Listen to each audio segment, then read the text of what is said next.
All right, everybody, welcome to the Recover Life Show. I am your host, Dr. Joe Siddowy. I have my friend Linda Stevens here. We were just talking right before the show, having lived real life experience of those changes and fluctuations that all of you at home have experienced, especially going through 40s and 50s. Linda is going to share some key insights into how do we navigate, especially the hormonal side, using lifestyle changes, and also some tips and tricks if you want to get started today. I'm going to turn the time over to Linda just to give a brief background about herself, and then we'll dive into some questions. I turn it to you, Linda. Absolutely. Thanks, Dr. Joe. I'm really excited to do this. It's always good to spread the word to women about, what's with our bodies and how things change over the years. Mm-hmm. But really quickly, my career, my first life, I like to say, in Wall Street, I worked in Wall Street. I worked in New York City on a trading floor. I did that for quite some time. My undergraduate degree is in business and economics, and I did that for a while. And then I raised my kids in my 30s. But along that journey of being a mom, a friend of mine who owns some corporate gyms here in Connecticut said, "Hey, you like to work out?" Because I've always lifted weights. It's always been part of my life. I was a figure skater when I was a kid. My dad made sure we were active. Like we were Mm-hmm. not sedentary children. And I said, yeah, that's a great idea. So I got my personal training certification from the National Academy of Sports Medicine, started teaching lunchtime aerobic classes, if you will. And it was great. And then the people that came to the class were asking me, how do I lose weight? Can you help me, lose weight, build muscle? Do you do personal training? So I started training them, scheduling clients, and then I decided I wanted more education. I wanted to be more than just a personal trainer. So I went back to school at 42 with two little kids. They were like 8. And I went and got my master's degree in clinical nutrition. And it took me about 2.5 years because I had to take some chemistry and some prereqs. Mm-hmm. I hadn't had any of that stuff since high school. So at 42, I'm like, I don't even, what? So Chemistry in business school. no. And I'm like, what is a ribosome? I have no idea what that is. So that was an interesting 2 years of lots of chemistry and lots of tears because I didn't know if I was going to make Yeah. it. But when I thought about quitting, because I'm like, this is kind of hard. Do I really want to be doing this in my mid 40s? But lo and behold, we got it done. We hired a chemistry tutor and it all worked out well. And then I started just building my business, helping other competitors because in that 40 something time age bracket, I was competing as a figure competitor in the NPC, for anyone that knows that's listening about competing. And then I turned IFBB pro at 44, 46, took me 4 years, and competed as a figure pro for a few years. So stopped doing that in 2019 at 52. I'm 57 now, but it's really been a lot of fun. And it's taken me in a lot of different directions, but helping women feel better is really, I love what I do. That's fantastic. Well, and again, for those who are curious, we talked briefly about how you were very active throughout your entire life, like you just mentioned. But then you made an interesting comment. You said that things really changed once you started to go into that mid 40s and onward. Can you describe maybe some of the symptoms? And this might open some eyes of people who are in the same shoes you were. Absolutely. And when we were talking before we started to record, I had said to you that all my doctors were females, like my primary care, my OBGYN who delivered my kids. And no one ever mentioned anything about, what was to come, menopause, perimenopause symptoms. Like nobody ever brought that up. And when I look back now, it's so unfortunate. And I think it's a little bit better now, although when I talk to a lot of my female clients, a lot of them will still tell me that the doctors won't do their hormone lab work. They tell them it's not necessary. They still quote old research from the Women's Health Initiative, which has really been debunked now. And so it's still super frustrating. But for me, when I look back when I was in my 40s now, and I see some of the anxiety I had developed and some of the other just moodiness and just some other symptoms, I realized that was perimenopausal stuff. And I was just thinking, like, what's wrong with me? Am I having really bad PMS these days? And so that is really what, as I got into my 50s, is really when I started to pay more attention because, like I said to you earlier, it was when I started to experience like joint pain, lower back pain. A lot of women will talk about frozen shoulder and what happens there. And you hear that a lot when they talk about menopause. So my shoulder would bug me, my lower back would bug me, and I wasn't sleeping great at all. I had a lot of anxiety, which I never had anxiety as a younger person, and not so much hot flashes and night sweats, but just always like on alert, like always that fight or flight. Yeah. And I'm like, what's going on with me? Why do I feel like I'm falling apart? And I take care of myself and I don't understand. And it wasn't until I started to really do my own research. And then I found a really good hormone doctor and had a conversation with him. And then that's when everything started to come together. And it also prompted me to really hone my business into women in my age demographic to say, hey, this is what's going to happen. There's a long list of symptoms and every woman has different symptoms, but like you should know this. You should ask these questions to your doctor. This is some information about hormone replacement if that's what you want to do. And I built a program called Midlife Mastery, Mm-hmm. and I address all those things: nutrition, supplement, movement, sleep, libido, hormones, all that, so that I can give a woman a lot of really good information to understand what's going on. That's fantastic. And Yeah, it's especially important. especially that's what I was gonna say is especially where there's enough information available. The topic is being discussed, but that Yes. doesn't always trickle down into, if I'm in Oklahoma or if I'm in Arkansas or, California versus somewhere like if you're in different places in the country, especially like different doctors are going to have different approaches and they're also might not be up to date on exactly what you need. With the hormone replacement therapy, there's I think now the stigma has been lifted a little bit, right? Mhm. Yes, the Um, fear too. the There's a lot of fear, fear around it. yes. So let's talk about lifestyle versus hormones because some people might have the question of, I know I'm supposed to exercise, excuse me, but I also hear that if I just take these hormones, it's going to fix everything. Right. Like, what's been your experience, and how would you balance that? So my experience, and I'll use like how I deal with my clients, for instance, if a woman comes into me who's maybe 40, let's say a 50 something woman, because Yeah. most women that are in there, the first half of their 50s are really experiencing they're symptomatic. Women in their 40s can be too, but by the time you get to the first half of your 50s, like you're really feeling it. Yeah. You could be having night sweats and hot flashes, you can't sleep, your libido's terrible, like you're just feeling like you're falling apart, like I said before. So when a woman will come into me, I will do a consult with her, sit down, they fill out a questionnaire first, and then I'll go through the questionnaire and get on a Zoom with them. And we go through everything from A to Z, and I ask them everything about their lifestyle. Like, tell me what a typical day of eating is like. I need to know that. Tell me what, a typical day of movement is like. Do you sit at a desk? What's your job? What's your stress level? Like all those questions. How do you sleep at night? What time do you go to bed? A lot of people get into bed with iPads and phones, and that's an issue that affects your sleep because you're getting, even if you're wearing blue light glasses at night, you're still getting that, you're still stimulating your brain, right? And it's going to be hard for you to calm down and really get into that good sleep, that REM sleep, that deep sleep. Hmm. And we look at the woman, her whole lifestyle, and at first we start with cleaning up the diet because most of the time they're not eating enough.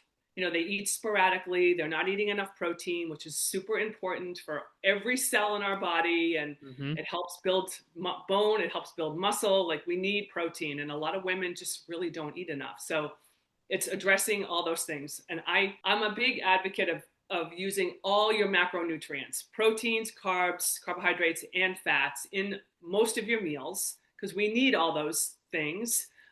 Yes, we can do some time restricted eating. There are lots of things we can do. But first, before I start adding in things like that, it's like, let's just clean up the diet. Let's getting you eating regularly. Let's getting you bringing nutrients in consistently throughout the day. Let's start with that. And they Hmm. usually will start to lose weight if they follow that protocol. And then it's adding in the Interesting. movement and the strength training and the cardiovascular. So really fixing their lifestyle. And I take women in 6-month increments, Hmm. and sometimes it's longer. It depends on the person, but I go through like 2 months, 2 months, 2 months, and we tackle things in each of those slots because it takes time, and I don't want people to feel overwhelmed. It can be a lot at first if you throw nutrition and supplements and exercise and everything at someone. They're like, there's no way I can do this. Yeah. So it's really making sure they feel comfortable, and just like it's like putting the floors on the house. Your foundation first, and then we add, and that usually helps a lot. And then if they want to have the discussion about hormone replacement therapy, I'm certainly qualified to have that discussion. I don't prescribe. I'm not a doctor. I have my clinical nutrition degree, but I'm aligned with several doctors in the space that if Hmm. they want to go, I can definitely send them to someone that's really good. I've been on hormones for 3 years myself, and it's a game changer. So it's like you could take Ozempic and not change anything about what you're doing, right? And you'll lose some body fat, but you'll lose the muscle. But if you go off it, then what? Do you put the weight back on because you haven't changed anything? Mm-hmm. So it's just building those good habits and then saying, okay, if you want to add that hormone piece in now, that could be the missing piece to the puzzle that's going to fit in perfectly now that you've done all of this, Mm-hmm. and you're going to feel like a 30-year-old. That's amazing. Wow. Yeah. And two, added to it, like when I think about hormone replacement therapy, I don't have personal experience with, but I have experience with other supplements, and especially, things like creatine, and if you look at Right. protein powder as a supplement, or other nutrients, right? I always tell people that there's a reason they call it a supplement, right? A Mhm. supplement is not the primary, right? And so as long as is and correct me if I'm wrong, because maybe hormone replacement is more of a primary than a supplement. But I see that when you fix things using some kind of a supplement, one is it doesn't tackle the identity and the psychology piece. And Right. so a lot of people that I work with, my demographic is 50, 60, and 70, right? So a little bit more older range. And there's this built up identity of I just hurt all the time and I'm Right. sluggish, I'm tired, and that no longer is just physiological, it becomes psychological, that they just assume that's the only thing that I can experience. And then we do things like you just said. We say, Right. well, what if we do this with your diet? What if we do this with your sleep? What if we do this with your strength training, your cardio? And they're amazed at Hmm. how much better they feel. And Right. so I think that's something I think is a helpful just framework to think about it, is that those things are going to require energy and more input than say hormone replacement therapy alone, but they'll help build the foundation that will solve so many problems that I feel like it amplifies what the hormones can do. Exactly. And so Exactly. that's the framework that I've been discussing with clients. Is it's I think when we combine them, that's when things are the best. And it's just like if you only focus on diet and you neglect strength training, or if you only focus on cardio and you neglect diet, you got to get all the pillars to kind of support you on that stool. Absolutely. And it's interesting too now, even when I talk to women that are younger, sometimes, my fear is always I don't want to come across as like urgent panic, but it's like when I talk to women when they're a little bit younger, I like to say to them, listen, these are some things you should be doing now. Like even in your 30s, get a hormone blood panel, get a baseline. Because then you'll know where you were in your 30s, right? And then maybe you do it again in 5 years or whatever, and just kind of keep track of it as time goes by, and check your bone density. Go do a DEXA scan. Yeah. It's super easy. Then you'll see what your T score was when you were 32 or whatever, and do strength training now. Like build it into your routine because because you work with the same age demographic or similar. When you get someone that really hasn't been in the gym and hasn't been doing any of this stuff, it is overwhelming, and it's for women, and you may experience this too. It's very emotional for them. Like many Yeah. women break down when I have that first conversation with them. And because they're so tired of feeling awful and they can't get the weight off and they don't know what to do. And, it's so emotional. So it's really important that, women get the information as early as possible. My daughter's 21 and, we've already talked about a lot of this stuff. I want her actually to do a hormone panel soon because I think she should see where she is and just keep an eye on it because I Totally. want to set her up so when she's my age someday, she'll be ahead of the game, right? Hopefully, she won't have to experience any of this stuff. Hmm. Women could really just cruise right through it because doctors will watch levels, right? And once you start to kind of come down, you could supplement a little bit with some hormone, Yeah. keep your levels optimal, and you don't have to worry about being told you have osteoporosis or osteopenia or you're losing muscle tissue or you're just feeling weak and we could avoid a lot of that, which would be fabulous. Totally. And especially with the bone density piece, I remember I dived really deep into it because my mom, she was diagnosed with osteopenia. And something that was interesting is, there's the lifestyle factors that affect how strong are my bones. And I say this on, social media platforms, like the language of bones is weight, it's force, it's carrying heavy things and pressure through that bone. That's the language it speaks. When you put pressure on the bones, the bones then will signal, oh, I need to grow more. Oh, I need to get stronger. But you bring up a good point with hormones. The difference in men and women's physiology is such that when estrogen drops like crazy for women, then they are kind of like the bodyguards that help protect our bone, right? Right. And so now these bodyguards are gone, or at least they're diminished significantly, and so the bone just continues to get eroded. And so I feel like you're when you do strength training, and I hopefully this makes sense. It's maybe it sounds like we're talking about a bunch of different things, but if we had to consolidate it, like when you pick those lifestyle factors, they're going to help bone density, right? They're going to help your bones. They're going to help with your mood. They're going to help, like, there's just so many layers that it impacts that I feel like it can't be overstated how important that is. Now, I do want us to transition a little bit though and Sure. talk about what would you say is the key to success you have found working with clients and with yourself.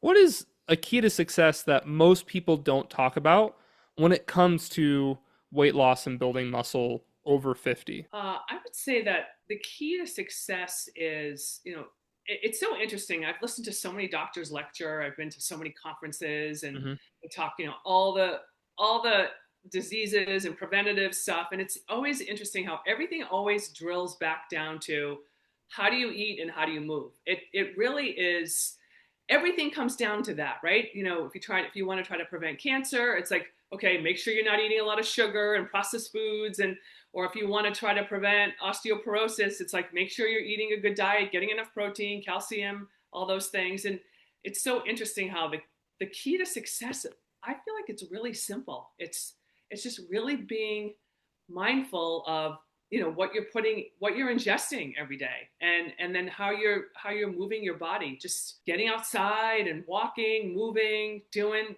I have a lot of my clients, I'm like, every hour I want you to do 15 body weight squats, Yeah, and they're like, I want you to send me a text that it's done. I want to see a check mark.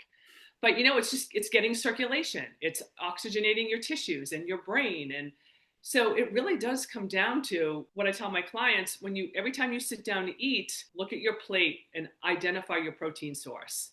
And do you have enough? I'm like, even if you have a few vegetables or a little bit of fat, avocado, but identify your protein source. And even if you eat a little extra protein, it's not the end of the world. It's actually good for you because you're probably under eating it anyways. But I would say to people listening, if you want to just do two simple things, like just be mindful of what you're eating, identify your protein source every time you make something to eat, and just make sure you're getting movement every day. 30 minutes. It can, everyone's taught walking is great. I walk every day. I also do some other stuff, but it's great for your mental state. yeah, It just changes if you're having something irritates you, go take a walk, get outside for a minute, clear your head, come back in, and then look at the problem. You'll probably be able to solve it better than sitting there kind of ruminating about it and just feeling your fight or flight kick in. that's But I awesome. would say this, the seek to answer the question is just really being mindful of what you're consuming. I mean, I think most people know what's good to consume and what isn't Yeah. by now, right? Drive-throughs probably bad, but going home and maybe air frying some chicken or something and having a salad with it, maybe some potato or some rice or something is good. So like those kind of things. That's perfect. And Yeah, can there's a topic that I wanted us to finish up and wrap with. sure. I wanted to hear your thoughts on this because this Okay. is something, and for everyone listening, this is like fresh off the press what Joe has been thinking about. Is there's guidelines of how many minutes we should exercise in a week, Right. and it's split up into two categories. You have two options. You can either do, I think it's 150 minutes per week of moderate intensity or 75 minutes of vigorous intensity. And so, as I've looked at that and taken that piece of information, it's begged the question in my mind, why is it that vigorous intensity can get us the same benefits in such a significant less amount of time? Right. Why is it more time efficient? What is so special about higher intensity that is getting us all these amazing benefits? To add to it, there's another study that looked at individuals who wear these wearable devices, those who are Yeah. listening, like these watches and stuff that they can count how many And steps you Oura ring. take. Yeah. Exactly, yeah, like an Oura ring there.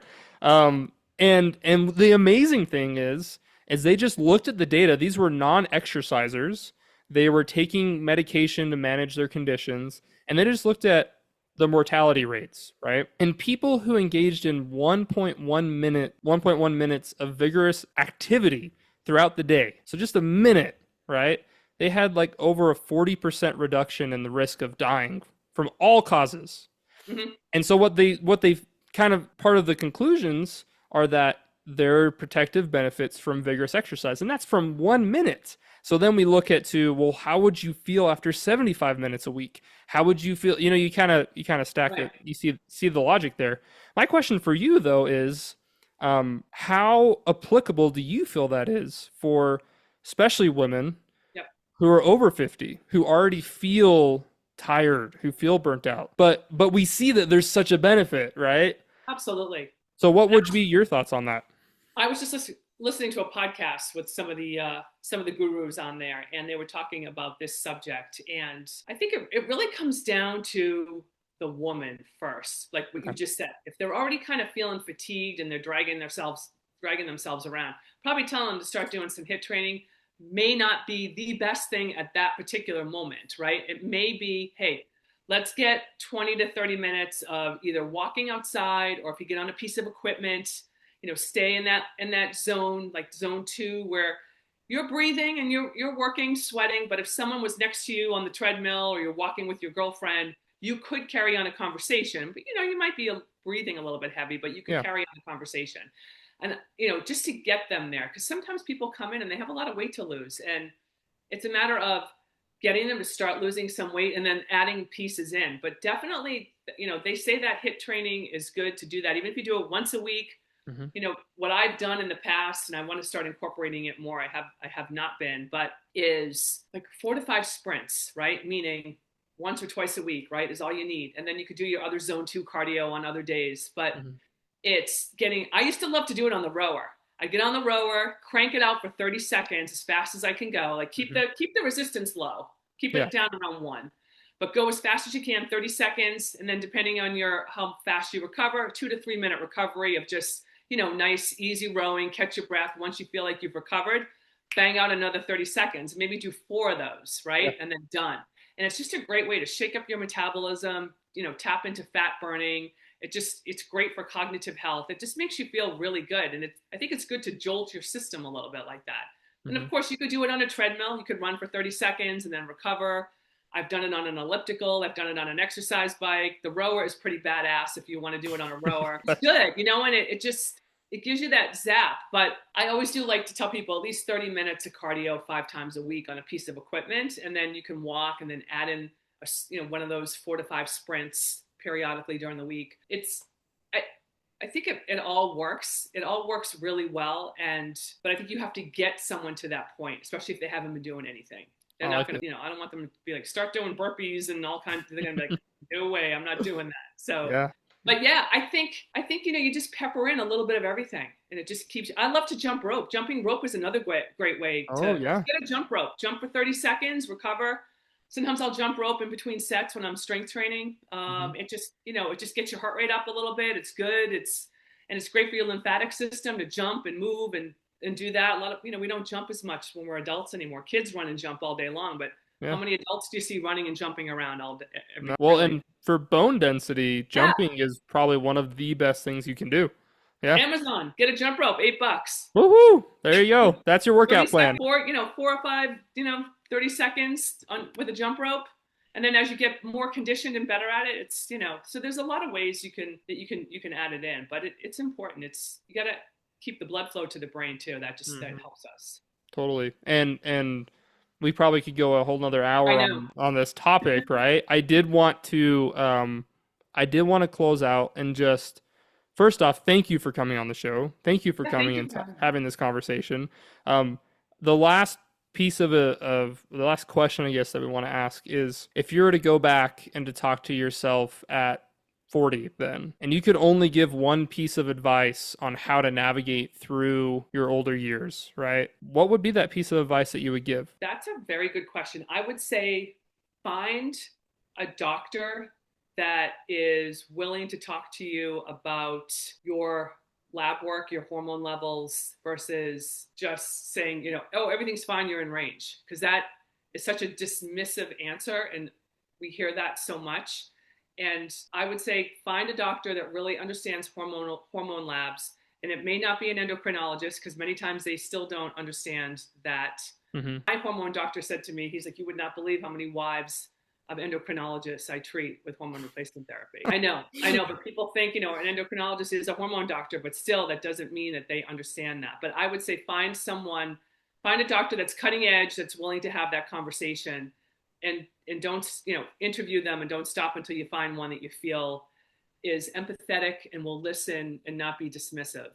That's great advice. I think that totally nails it because that's something that I think a lot of, especially when we look at like the doctors or the authorities, and I have Right. huge respect for medical doctors. Even though I'm a doctor of Absolutely. physical therapy, I don't have a lot of the medical training that they do, right?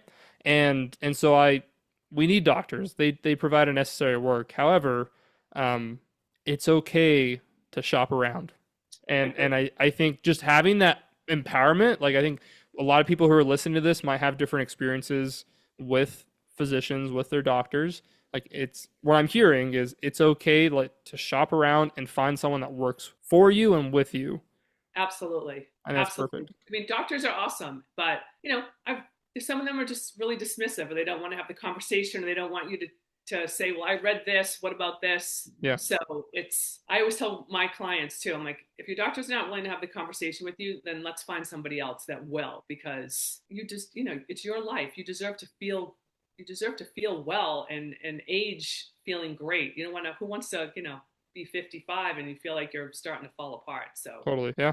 Linda, it has been a pleasure to have you on here. For those who are interested in contacting you, yes, right? We'll put a link of from your Instagram profile inside perfect. the show notes. So as you guys look down below, you can find the show notes, contact Linda, and it sounds like you'd be in really good hands. Linda, thank you again, and Thank hopefully you. we'll have another conversation. Absolutely. Awesome. Have a good one.